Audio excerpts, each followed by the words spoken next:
Today I'm going to talk about something called private membership associations, otherwise known as PMAs.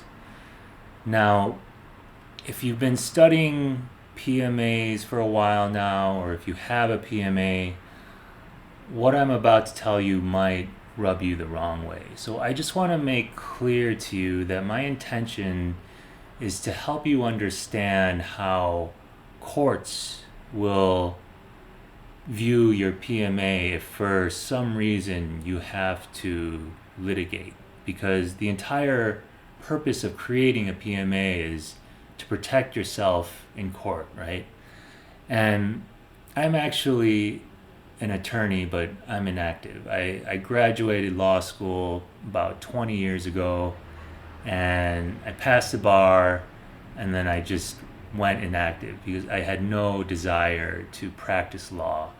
And it wasn't until fairly recently that I realized our governments are basically stripping away our constitutional rights. And that's the main reason why I started looking into PMAs, because it was being advertised as a way to get around these government regulations that made no sense. So I actually recently went on to this guy's show. His name's David Jose. He sells PMAs. And I went on there with the intention of explaining Supreme Court case law. But when I mentioned the word case law, he said something to me that was a bit unexpected. Case law. So I hear that term a lot, but I want to ask you what it means just so I know for sure, because a lot of people as attorneys say different things and I hear terms, but I want to make sure I understand for sure. So when you say you studied the Supreme Court case law, what do you mean when you say that? Case law is just common law. Case law is common law. Now, when I told him that case law is just common law, I thought he was just going to accept that as fact and move on. But that was not the case. He has this theory that all attorneys and judges in law schools have been duped as to what common law is. And I don't think all PMA sellers think this because this is the first time I've actually heard this. But I still want to continue to play what he's going to say just so you can get an idea of his thought process. I believe when attorneys started to get taught a little wrong, and this is my belief and I can prove it, but when they started to get taught a little wrong in school, they were told that common law is case law, meaning a body of law that comes from the decisions of judges. When in actuality, that's not actually what common law is. It's just what we're told common law is. So sometimes I think that we have disagreements about what certain things are because the foundational principles that were taught to us may have been taught wrong. Now, the people could have been taught wrong, or the attorneys could have been taught wrong, or both. But I believe when we really seek truth and we really look deep into it, we find that before the judiciary, or the judiciary is preceded by law and constitutions. And constitutions are the fundamental law. So constitutions come first.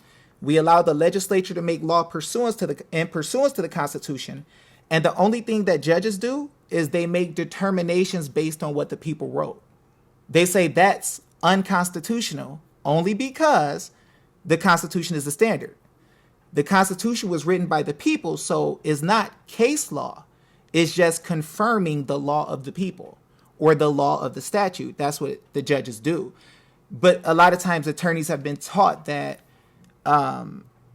that what the judges put out with their judgments are what's called case law. So when you go to law school, you pretty much spend almost all your time just studying case law.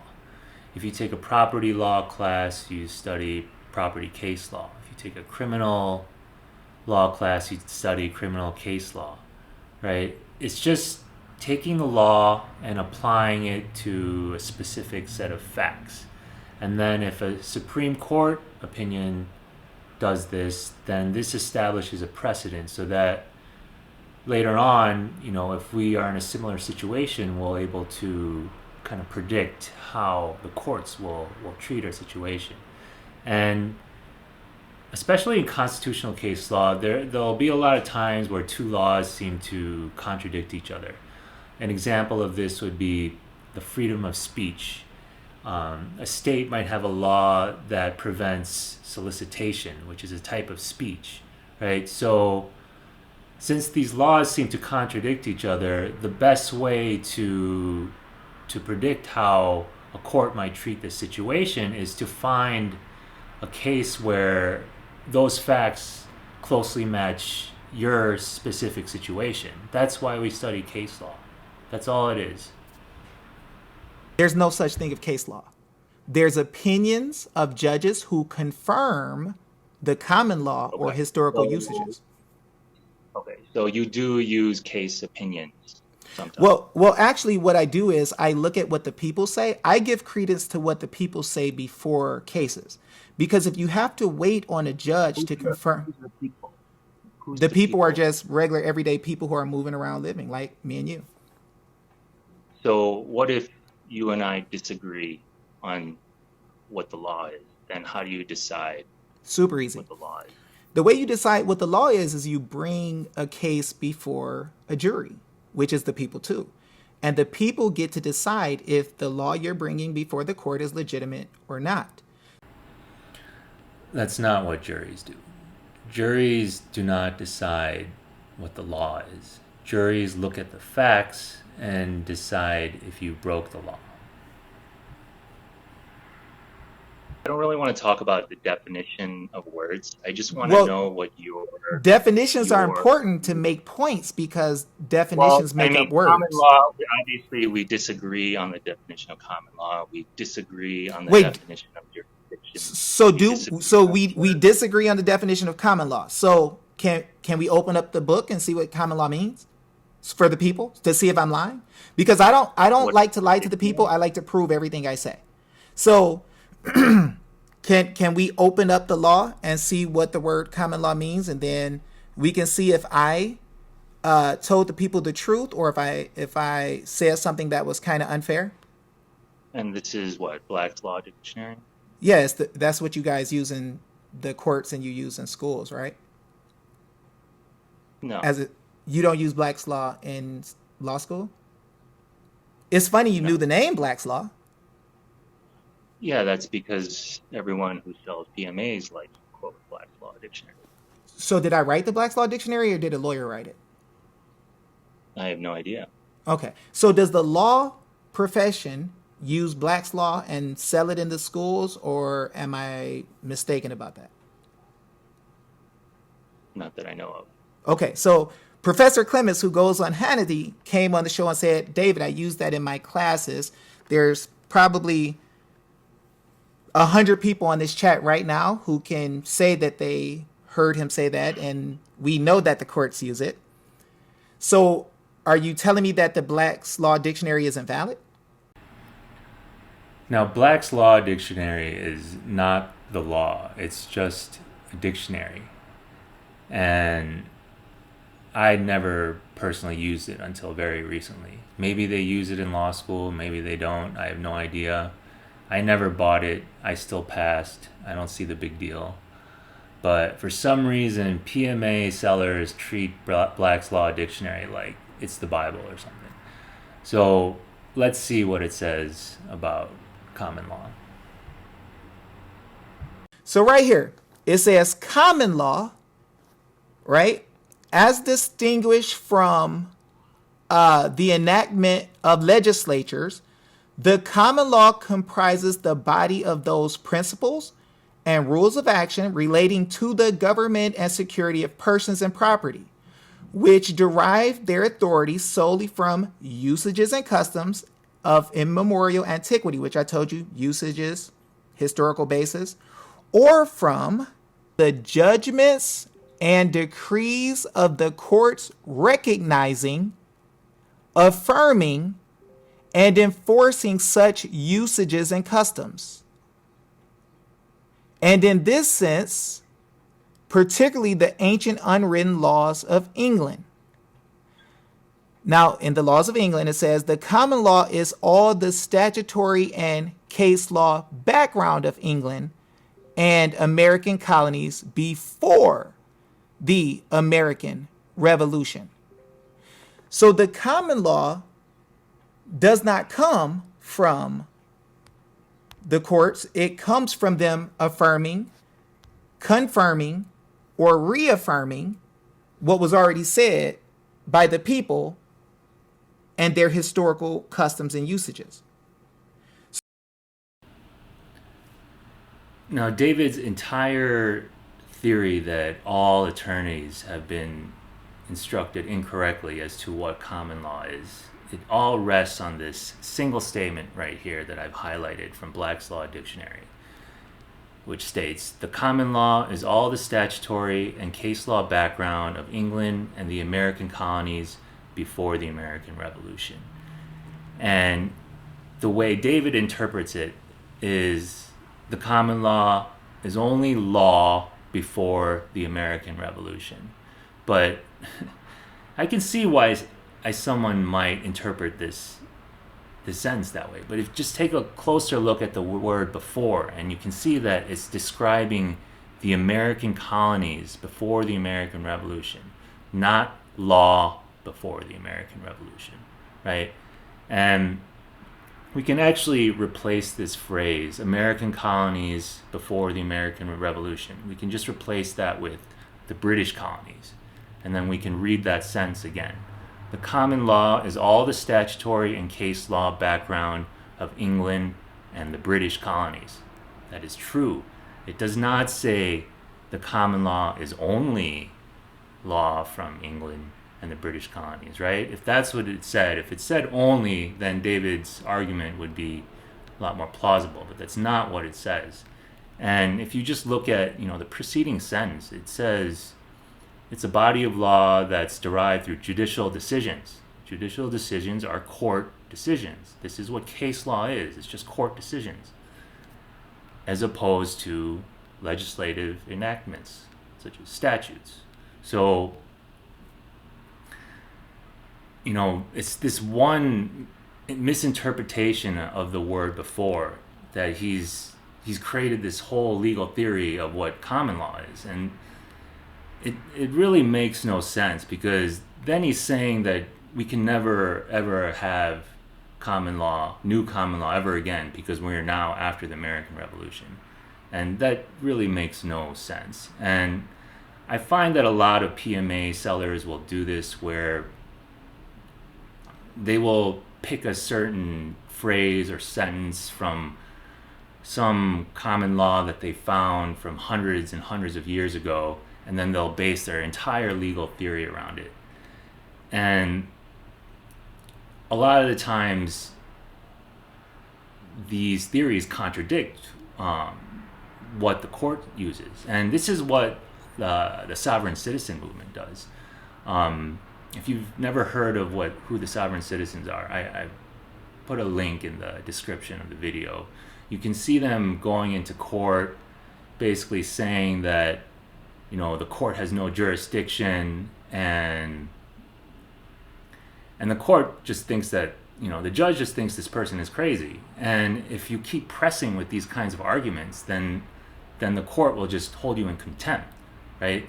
You can't go into court and try to change the rules that the courts use. That's argument is not going to work. And this whole concept of private realm, private domain, or trying to get out of the court's jurisdiction by contracting in private, that's not a thing. That's not something that courts will recognize. And it doesn't matter if you say you follow natural law or God's law, or even constitutional law. Like, this is all just your interpretation of the law. Everyone has their own interpretation of the law. And if your interpretation does not match the court's interpretation, then you're going to be treated like you're crazy. And so this is something that, I'm trying to explain to the people who use PMAs, and they just don't seem to get it. And the way that privacy actually works, the way the courts interpret our right to privacy, is that these rights are inherent. Like, our right to privacy is inherent, just like our right to free speech is inherent. Our right to practice religion is inherent. We don't need to declare ourselves private to take advantage of our right to privacy. We don't need to create a PMA to take advantage of our right to privacy, right? These rights are inalienable, inherent, given to us by our Creator. So the PMA people pretty much have it backwards. You don't need to contract with someone else to be private. We already have that right to privacy, but that's not what David will tell you. It says in the Arizona Constitution, Article 2, Section 8, that the government cannot interfere with your private affairs. And then it goes on to say, or your home. What is it? Private affairs, sir. If you look at the Black's Law Dictionary, private is in opposition to the public office or realm of government officials. That's what it literally says. So I looked up the word private in Black's Law Dictionary, and it says affecting or belonging to private individuals as distinct from the public generally. It does not say private realm anywhere. And I've never actually seen that word private realm used in any case law as well, but PMA sellers seem to love that word. Okay. So now, if you create a PMA... Oh, wait. Let me add one other thing. And that's why a republic actually means public affairs. Okay. That's what a republic means. So I guess David is saying that because we live in a republic and the word republic has public inside of it, that means it only has jurisdiction over the public or something like that. I don't know. But he's just playing with words, and this is something that a lot of PMA sellers and sovereign citizens do. They just like to play with words. Another saying that they like to use is, they follow the law and not legalese. And that's just playing with words as well. It's just meaningless. So when you create a PMA with other people, you are now all associating in private. Yeah, because public affairs deal with things that are created by government permission, sir. Yes. You said yes. When you create a PMA... I didn't know. I said yes because government things or public things deal with things created or connected to government. That's what I said. Okay. So let's be all inclusive. All right. You create a PMA, you're now associating in private. Yeah, like the Bar Association, that is a private association. The government didn't create y'all, but y'all association by yourself, like that. So a lot of these PMA sellers are telling people that attorneys are actually not licensed, and all they have is a membership card to a private association. And because of this, that means anyone can just create a PMA and they can practice any profession without a license because attorneys do it. Now, I went to the Attorney Registration and Disciplinary Commission, the ARDC website for Illinois. It's the ARDC that issues our license, bar card, membership card, whatever you want to call it. ARDC is the one that issues it. So what is ARDC? The Attorney Registration and Disciplinary Commission operates under the authority of the Illinois Supreme Court. which has sole authority to regulate the admission and discipline of lawyers in Illinois. So the ARDC gets its authority from the Illinois Supreme Court. If you create a PMA, you are not getting authority from the Illinois Supreme Court. So that's the difference. So how do you establish that it's private? Do you just agree that it's private? So let me ask you, sir. If the government is created by the people, How do you I'm going to tell you. establish I'm that going to tell you. I'm going to tell you, but I have to tell you the opposite so you can understand because you've never learned this. The government creates things that are in the public realm, public law, public welfare. The people gave them jurisdiction over those things. When the people create something outside of the government, sir, that's no longer public. That's called private. That's why the government, the Supreme Court says you can create your own ghost guns or guns with no serial number because the government isn't part of that. They have no control, nor did they give you permission. You're doing it at home by yourself in the private realm, not part of government. That's how you know the difference. Okay, so if you're creating a PMA, you're now associating in private. Yes or no? Yes, because the maxims say you control what you yes, create. Okay, it's just a yes or no. No, sir, it's not a yes or no because you don't understand the background and the people watching don't understand the background. How is that not a yes or no question? I'm asking you if you Because you can create a PMA and then open it up to the public and it's no longer PMA. But you don't know that and the people on here don't know that. So what makes it private? Is just you agreeing that it's private?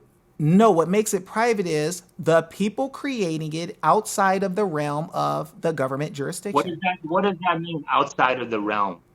The government is a republic. They only have granted power from the people. How do you do it? How do you create it outside? Can I please speak? Because you don't know this stuff, but you're not going to let me say what it is. You want me to answer a little bit of your question, but not give the full answer when you don't have the knowledge that I have about this. So when I ask you about something that an attorney believes, I let you tell what you think. But when I try to speak, you don't want me to give a full answer. You want me to, just give me this part. Sir, I have a mountain of knowledge that deals with this that I have to explain so people know what's right and true. See, the Bible says in Luke 11:52, woe unto you lawyers, for you hide the key of, hold on, sir. You hide the key of knowledge, sir. I'm talking about the Bible where common law came from. The Bible says lawyers hide the key of knowledge. I'm trying to give the answer to the key of knowledge that you don't know, and you're trying to cut me off part way. So I'm trying to get David to explain how someone might know that they're in the private realm. But he keeps dancing around the question, talking about how we live in a republic or how the Bible says that all lawyers are basically evil. And these are not arguments that are going to work in court. Like, that's what I'm trying to figure out is how are you going to argue your position in court? And if you think about this if you go by this public jurisdiction versus private jurisdiction legal theory, imagine yourself going to court and you tell the judge, oh, this court doesn't have jurisdiction. And then the judge asks you why. And you say, oh, it's because I agreed that we wouldn't be under your jurisdiction. That would be your legal argument to literally every single case, right? And that's just ridiculous. That's not going to work. You're hiding the key of knowledge. It ain't a simple question because you don't understand it. Sir, if it was a simple question, you would be able to answer it. How is it not? You would be able to answer it if it was simple. You would be able to answer it, but you can't. You have been able to answer common law and gave the definition I gave. I want to know what you think. So it ain't about what I think, sir. It's about what's written. It's about what the law is. What? It's about what the law is, not what I say. It's about what the law is. Okay, so what does the law say? How do you? Here's what the law says. The law says in the state constitutions that the people have a right to assemble together freely and to consult for their common good. How do you do that? the How? people So you just decide say we're assembling the Christians. Do I people have declare it, agreement or how do the you do it? people have agreement together and decide together with each other with consent. So you agree. You're saying all you have to do is agree. Is that what you're No, that's saying? not all you have to do, but part of it is agreement. You can't do anything. Two can't walk together So unless they be what agreed, what sir. else what else besides agreement? What else besides agreement? Acceptance. Yeah. You What? you have to have consent. You got to have acceptance. You got to have an offer. Somebody got to offer something.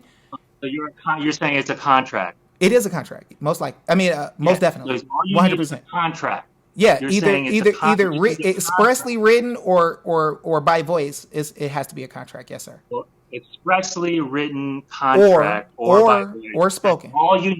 That's all you need to be in this separate realm, not public realm. You just have to How contract. did the NAACP do it? They had a Oh, goal, a common I'm goal. asking, They had a common no, goal. I'm asking you, is that all you have to do? The I'm asking you. the federal and the state government agreed that all you have to do is come together and assemble under a common goal and outside of the public realm, and you are a private entity, sir. That's what the government accepted and swore to. Not what David And says, but what they swore not to do. that's what you agree with. You agree that Not agree with, sir. what It's what's written in the contract in okay, every so state that's what constitution. so Sir, according let me to you, finish. according to Let you. me finish my idea. It is Yeah. what is sworn to in every state constitution by our public servants that they will not infringe with. Period. Okay.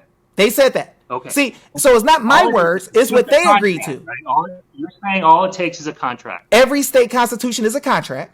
They swore to never No, interfere I'm with our talking assembly. about to be outside the public realm. All you need is a contract. That's what you're saying? The state government and federal swore that when people come together for a common cause, they have the right to do it freely and the government cannot interfere. So if I come together with any group of people with a contract and a common goal, then I'm covered. And the better that I know the law, the better I'm going to be able to defend it and win. Okay. I'm going to take that. I'm going to take that as a yes. It just needs a contract. Is the law, sir, and it's an understanding of the law, so you can Okay. stand on the So contract, but according to your interpretation not of the my law, interpretation. What the government swore to. So I'm getting pretty frustrated here because I just want him to explain in his own words how someone might enter this private realm. Is it just a contract? Is that all you need? And instead of answering the question, he just keeps saying it's the law, as if me not agreeing with his interpretation of the law means that I'm somehow against the law. And this is a form of gaslighting. It's like if a dog were to bite me or something and I asked the owner to pull the dog off, and then the dog owner was like, oh, what, you don't like dogs? Like, it's the same exact thing. This is just gaslighting, and it's incredibly manipulative.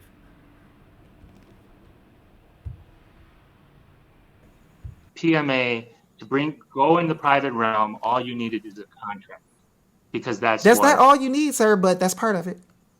a contract. Okay. That's part of And it. what else? We can roll with What else? this part of it What if you else? want to. What You else need do you need? What people. else? You need a common cause. You need people. You need a Okay. common cause.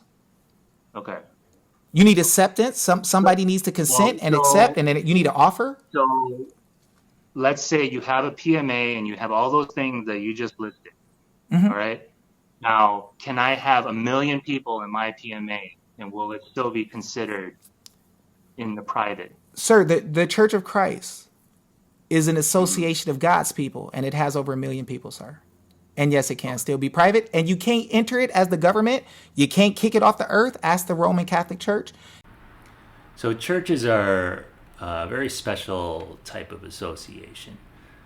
And that's because in the First Amendment, it specifies that we have a freedom to exercise religion, and we also have a freedom to associate, to exercise our religion, and that would be a church, right?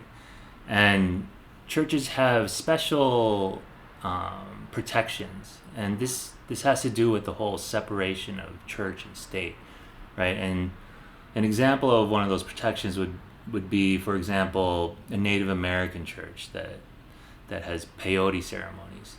They can do this because it's part of their religion, and even though it's illegal for anyone else, they can do it because there's a separation of church and state.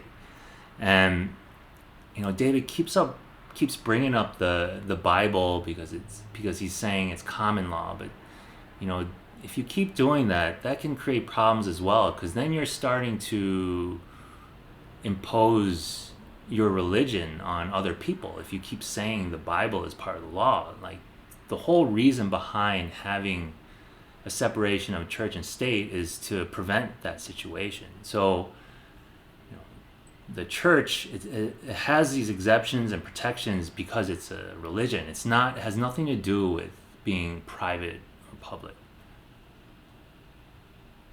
You can't get rid of it. You can't stop it. You can't go against their right to assemble together. Period. Are you familiar with the concept of intimate association versus expressive association? Sir, in the constitutions, it tells us what's required. Are you familiar with the concept of intimate association? I understand what a bunch of attorneys come together and call intimate association or some express or if the entity is too big. Sir, it's not law. It's not written in law. You're telling me about a doctrine. You're trying to bring doctrines of men inside of something that the people never granted. Now, he obviously doesn't want to talk about intimate versus expressive association. And I don't know if he's doing this willingly or if he's just ignorant, but this concept is very important because you're not going to really know how your association is going to be treated unless you understand this concept. And it comes from Supreme Court case law. It's not written in any constitutions. So how it works is an intimate association has to do with your close relationships. So an example of that would be like your family. A state would have no compelling interest to interfere with your family relationships, usually, right? They can't tell you who you can marry, they can't tell you who you can live with or how many kids you should have, anything like that, right? So that's intimate association. And at the other end of the spectrum is expressive association. And expressive associations have to do with very large associations such as the NAACP. And even very large associations have constitutional protections, but not as much as an intimate association. So an example of that would be gender discrimination. And this comes from a Supreme Court case, Roberts versus United States Jaycees. And in that case, the court found that the state had a compelling interest to force this very large association to allow women to have certain privileges that they didn't have before. And the reason for this is because the state had a compelling interest to prevent gender discrimination. Now, if you think of an intimate association,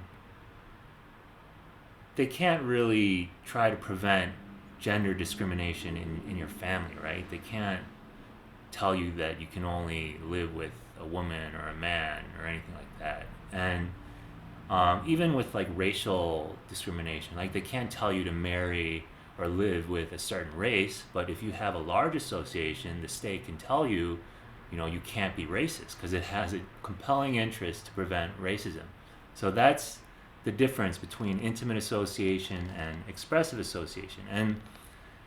And most PMA sellers, either they don't acknowledge it or they just don't want to know, because it kind of destroys the whole theory of this private realm, because they basically tell you that all associations should be treated like a family, like an intimate association, but that's not true. So it's a very important concept to understand. Your thing is, when you agree with the Supreme Court, whatever the Supreme Court case. No, sir. See, you're messing up. You're quoting a doctrine, trying to tell me what the Supreme Court said over a doctrine that's not written in the law. Show me that. I will pay you $1,000 right now if you can show me that written in the law. by a legislature or by the constitution of any people in any state. Pick any one you want. I'll pay you $1,000 right now. Constitution or legislature, intimate association, or express, I will pay you $1,000 right now. You will never find it. It's very ironic that he says that, because you will never find anything about a private realm in any constitution, nor will you ever find anything about being able to be outside of the court's jurisdiction by contracting in private. No one says that. We have a right to privacy. After Roe v. Wade was overturned, now all these states, or some states, are banning. I don't keep up with it. I don't even really care. I know it's wrong to murder. I know it's wrong to kill. I know it's wrong to take another life. I don't give a freak about all that. Okay. So some states are banning abortions, but can I make a PMA so that people can have abortions? Sir, I just told you that public, if you interfere with the public, is where things go wrong. No. Why would I? This is a private organization. You want to know why? You want to know why you're interfering with the public, sir? Because you can't kill people. Why? I just told you that. You can't harm people. You can't freaking harm somebody inside of your stomach and say this is private. So I think, let's say 50% of the people out there are pro-choice. Sir, right? I don't care about what people are. That's opinions. I don't care about what people say. That's opinions. Yeah. So when the people disagree with him, then he doesn't care what they say. Guys, sir. 50% of the people, sir, I don't care. I don't care about, sir. That has nothing. You don't care about the people. No, because that has nothing to do with law. That has nothing to do with law. People's opinions have nothing to do with law. Some people want to go. How can you say everything is opinion? What are you talking about? No, it's not. Everything is a person's opinion. There's stuff that's written, sir. There's stuff that's written in historical usage. If a man comes up and punches a woman in the stomach who's pregnant, and kills her and the baby, he gets double murder charges. That's common law, sir. Double charges. Okay, he killed 2 people. In the case of abortion, they kill somebody. So you're killing somebody. Okay. Yes, but you then are. There's 50%. Sir, you're talking to me about an ideology. No. Now, I brought up abortion because I wanted to see how David would handle it. And obviously he thinks abortion should be illegal. Now, this topic of abortion has been debated for a long time, right? And it has to do with our constitutional right to bodily autonomy. And a very good legal argument can be made that bodily autonomy should also include abortion, because a woman should be able to decide what she wants to do with her own body.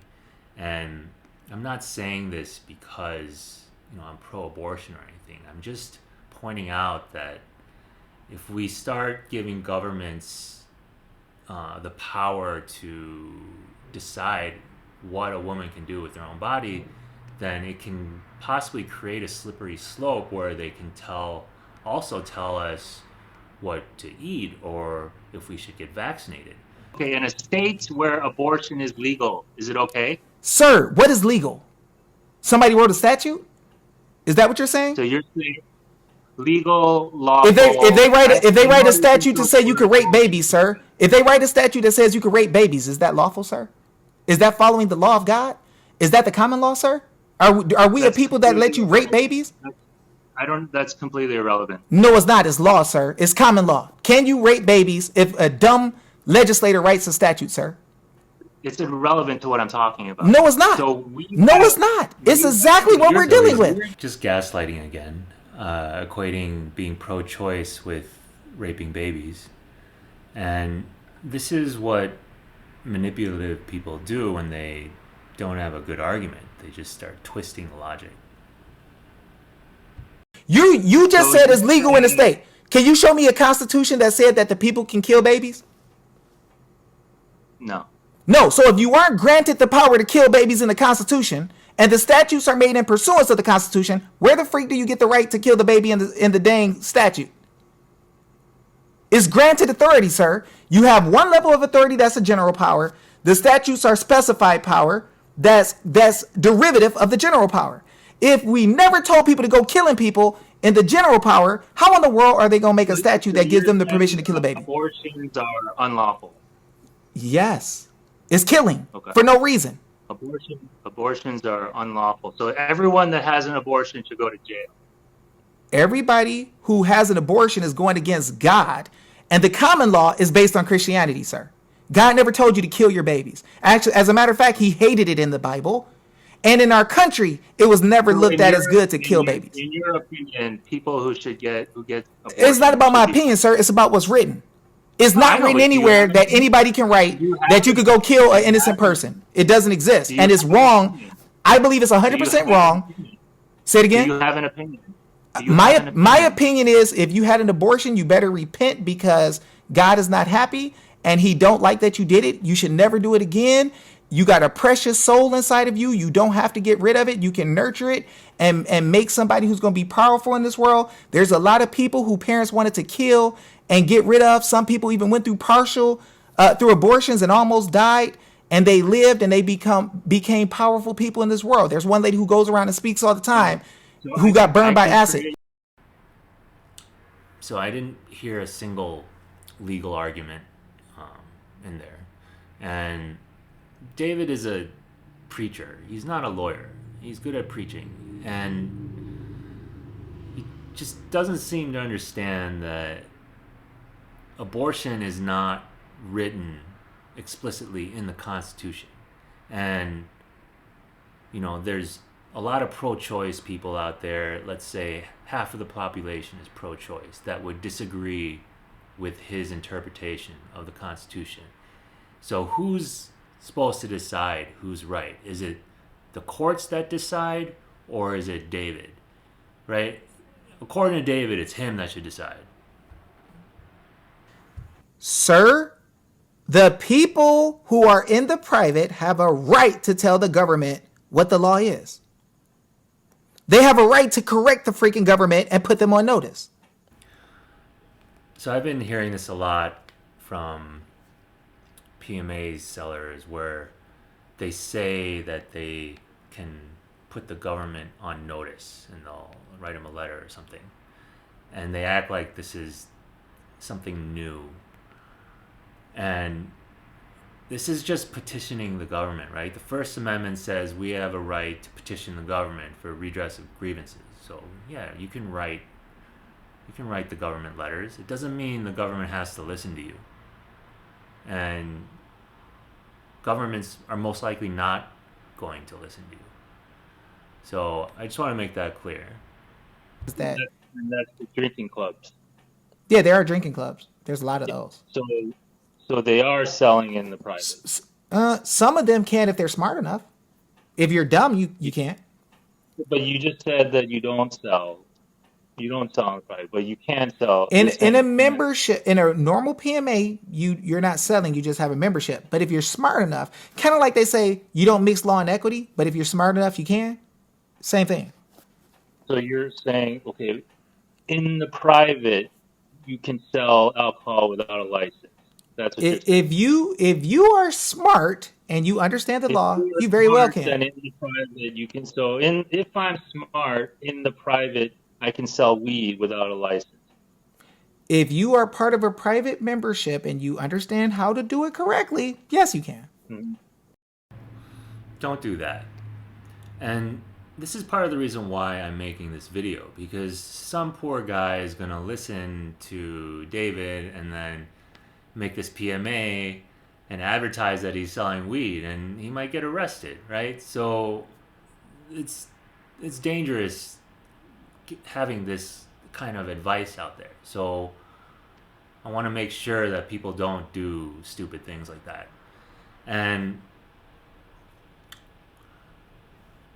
you might be wondering, what is a PMA? What is a private membership association? And it's funny because they all love to quote Black's Law Dictionary, but it doesn't even, private membership association isn't even in Black's Law Dictionary. So why is that? Why is this word not in there? And it's not in any Supreme Court case law either. They might talk about privacy, or they might talk about associations, but there's no private membership association. So this is something that was created by people who don't understand the law. So we have corporations, and then we have unincorporated associations. A corporation is registered with the state. An unincorporated association is not registered with the state, right? That's the main difference right there. And a corporation, because you're registering, you'll have to follow more statutory requirements, right? An unincorporated association doesn't have to do any of that. And so why might you incorporate? Well, you might need to incorporate to get a bank account or buy property or sign a lease or something, right? But if you don't need to do any of those things, then don't incorporate. I think unincorporated associations are great. Like, why would I want to register and do all that stuff if I don't have to? And I learned recently that an unincorporated association in certain states can actually own property, which is, I found that kind of surprising, but that's actually pretty interesting, and I want to look into that more. But the whole privacy thing, that's something completely different. Like I said before, associations have a right to privacy, and we can create conditions within the association that would make it so we have more constitutional protections, like trying to make it more intimate versus expressive.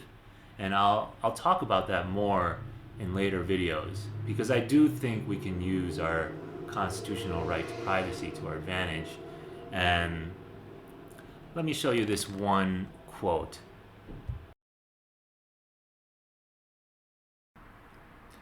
So this quote comes from the Supreme Court case Roberts versus United States, Jaycees, and it says, "The right to associate for expressive purposes is not, however, absolute.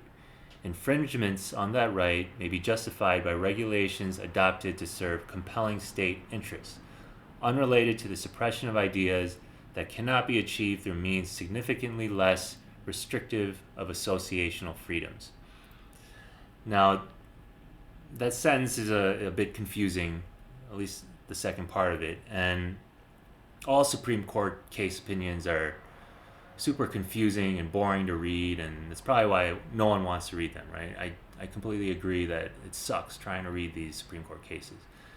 And, I have to read these cases multiple times before I really understand what they're saying. And this statement here, it's basically just saying our right to associate is not absolute, and the state can infringe on our right if it has a compelling interest, but it has to do it in the least restrictive way possible. And I'm going to talk about that more later. I do think that we should, as the people, we should associate to assert our rights. That's the only way we're gonna be able to fight a corrupt government, is if we, get together and cooperate with each other, right? And that's something that I want to do. And let me show you one more thing. So this is a quote by Thomas Jefferson. "The tree of liberty must be refreshed from time to time with the blood of patriots and tyrants." So what he's basically saying is sometimes governments are just so corrupt that the people are left with no choice but to resort to methods outside the system. And in the past, it's been the American Revolution or the Civil War. And I'm not saying we need to go to war. I don't think we need to spill any blood or resort to any violence. That's not what I'm saying. But I do think that our solution lies outside the system. I don't think we can petition the government to do anything. The government just doesn't care. And I don't really think lawsuits are really going to do that much either. So I think what we need to do is secede from the system. And I don't mean nationally secede, because we can't just form our own country. We're all spread out all over the place, and most of the governments are corrupt. So we can't nationally secede, but we can economically secede, meaning boycott the system. So, and it would be a lot easier to boycott the system if we work together, if we associated to do this, right? So that's what I want to talk about in the future. Please subscribe if that's something that you're interested in. And if you have a PMA right now, I recommend not calling it a PMA. Just call it a club or just a regular association or whatever. Just anything but a PMA, because everyone who creates PMA is only doing it to get around government regulations, right? So you're basically just painting a target on your back. So don't call it a PMA, and let's work together on solutions to boycott the system. And I have strategies for this, but that's a whole nother subject that I'll talk about later. So thank you for listening. Until next time.